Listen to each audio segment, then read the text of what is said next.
Hi friends, मैं परविंदर खारी। Friends, आज की हमारी गेम जिनकी वीडियो रिकमेंडेशन है उनकी आईडी है मिजाज कलाम। तो चलिए मैं शुरू करता हूं। उन्होंने मुझसे चेसेबल मास्टर्स की एक गेम के ऊपर वीडियो बनाने के लिए कहा था। वैसे मैं बता दूं कि चेसेबल मास्टर्स का फाइनल अलीरेजा फिरोजा और मैग्नस कार्लसन के बीच में हुआ था। तो चलिए मैं शुरू करता हूं यहाँ उसी फाइनल की एक गेम को। G3 के साथ यहाँ मैग्नस कार्लसन ने शुरू किया। देन D5 का रिस्पॉन्स यहाँ अलीरेजा का आया। Knight F3, G6, bishop G2, bishop G7, D4, knight F6, then C4, C6 और इसके बाद दोनों साइड्स का यहाँ पर आया castle, knight C3, then D takes C4 E4 ताकि पॉन सेक्रीफाइस, ताकि मैग्नस कार्लसन सेंटर को ज़्यादा से ज़्यादा एक्वायर कर सके। B5 देन हुआ क्वीन E2 और क्वीन के E2 स्क्वायर पर आने के बाद A5 ताकि इस नाइट को डिस्टर्ब किया जा सके मस्त से। देन रुक D1 और फ्रेंड्स यहाँ इस पॉइंट पर ठीक है सब कुछ।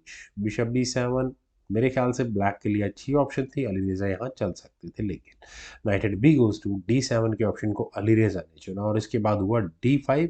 सी टेक्स D5 होने के बाद यहाँ अपने इस ई पॉन को आगे पुश किया गया नाइट पर अटैक बना। तो अलीरेजा नाइट मूव कर लेते हैं, उससे क्या बेनिफिट होगा, पॉन पर प्रेशर बनेगा क्या?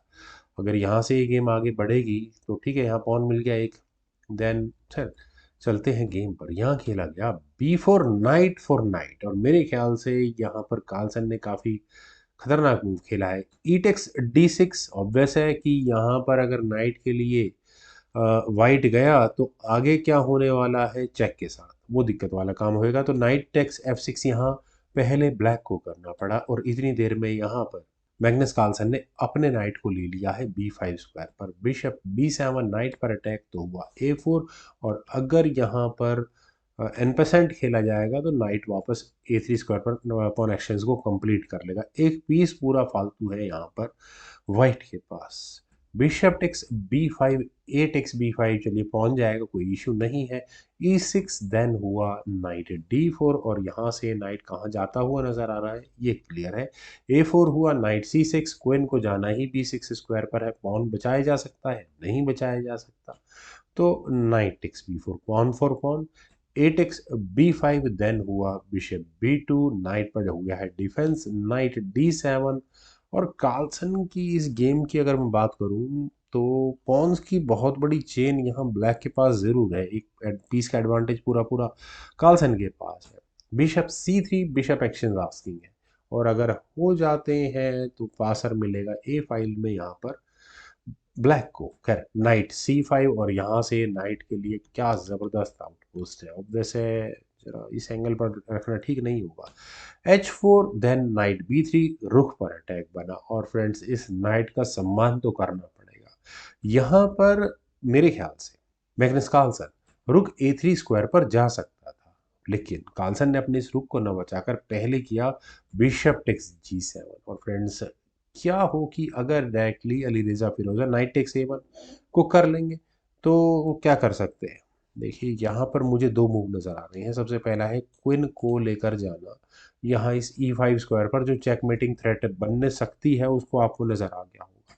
बिशप H6 भी किया जा सकता है, नाइट को फ्री छोड़ दो, आपको लेना हो तो ले लो और यहाँ फिर ये चेकमेट आपको नज़र आ रही होगी। लेकिन क्वीन B8, कार्लसन यहाँ डोमिनेट कर जाते हैं इस गेम को। अगर इस तरह से ये गेम आगे बढ़ती है तो पहले यहाँ अलीरेजा ने किंग टेक्स G7 के ऑप्शन को चुना।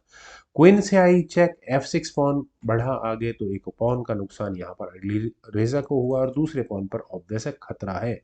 क्वीन टेक्स B4, नाइट गया, कोई दिक्कत नहीं है। रुक टेक्स D5 और अगले मूव में चेक देकर सिचुएशन को वर्स्ट करने का इरादा है यहाँ पर। रुक A7 के ऑप्शन को पहले यहाँ पर अलीरेजा ने चुना तो कार्लसन ने अपने रुक को D1 स्क्वायर पर प्लेस किया और खतरा क्या है फ्रेंड्स यहाँ आपको समझ में आ रहा होगा। रुक E7, क्वीन पर अटैक बना लेकिन कार्लसन ने किया पिन इसी रुक को पहले। तो हुआ रुक eight F goes to D7, rook takes E7, rook takes E7, then रुक D7 और फिर दोबारा उसी पॉन को उसी रुक को सॉरी कर दिया गया है यहाँ पर पिन।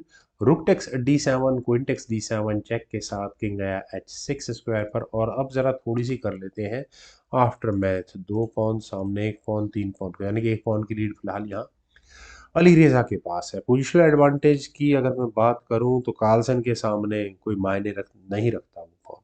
खैर, कार्लसन के लिए फिलहाल क्या मूव अवेलेबल हो सकता है? उन्होंने अपने बिशप को D5 स्क्वायर पर प्लेस किया। फ्रेंड्स, बिशप का D5 स्क्वायर पर जाना, देखता हूँ मैं क्या होगा।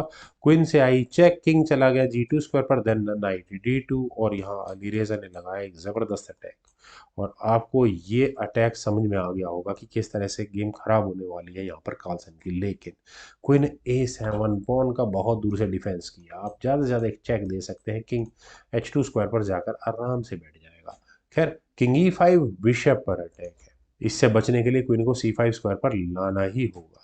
देन हुआ queen king G7, then queen गई A5 स्क्वायर पर। और मुझे नहीं लगता, बिशप थोड़ा फंसता हुआ नजर आ रहा है। A3 हुआ, B takes A3, then C3, night पर हो चुका है डिफेंस। काफी अच्छा डिफेंस है यहाँ पर। खैर, क्वीन A7 चेक, किंग आया H6 स्क्वायर पर, क्वीन C5। और फ्रेंड्स, सारी गेम का दारोमदार मुझे इस पॉन पर नजर आ रहा है। क्या इस पॉन को क्वीन बनने से रोका जा सकता है? कार्लसन यहाँ इस समय प्रेशर में तो है, C2 की ऑप्शन को पहले यहाँ पर चुना गया। अब वैसे क्वीन टेक C2 का मतलब होगा अपना वो भी चेक के साथ सीधा सीधा बिशप गंवाना। खैर, यहाँ कार्लसन ने पहले खेला क्वीन F8 चेक, किंग के लिए कौन सा स्क्वायर बचा है? H5। और फ्रेंड्स, यहाँ तक मेरे ख्याल से कार्लसन बहुत ज़बरदस्त गेम खेल रहे थे। वे यहाँ कुछ भी मूव चल सकते थे। मेरे ख्याल से G4 चेक की ऑप्शन बहुत अच्छी थी।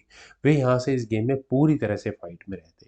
किंग टेक्स G4 अगर यहाँ पर किया भी जाता, देन क्वीन से चेक आ जाती, और इस चेक से बचने के लिए अगर किंग को F5 स्क्वायर पर ले जाते हैं, तो उसके बाद यहाँ ये नाइट गंवाना पड़ेगा। ये जो पॉन प्रमोशन वाली समस्या है, वो भी यहाँ एक पॉन की लीड कार्लसन के पास आ जाती फाइनली। और कार्लसन यहाँ इस गेम में बिल्कुल इक्वलाइजर पर रहते। खैर, अगर यहाँ किंग टेक्स H4 किया जाता तो दूसरे एंगल से ये तो चेकमेट तो ही हो जाती क्या। King takes H4, then queen takes D2, हाँ, नाइट एलिमिनेट हो जाता, फिर वही सिचुएशन आती। खैर, चलते हैं गेम पर। यहाँ मैग्नस कार्लसन से शायद टाइम का प्रॉब्लम था या क्या था, मुझे नहीं पता, क्वीन को F7 स्क्वायर पर प्लेस किया। उनके दिमाग में क्या इस तरह की चेक रही होगी बिशप को बचाने के लिए? माइट भी हो सकता है। लेकिन वो यहाँ इस पॉन को कैसे भूल गए?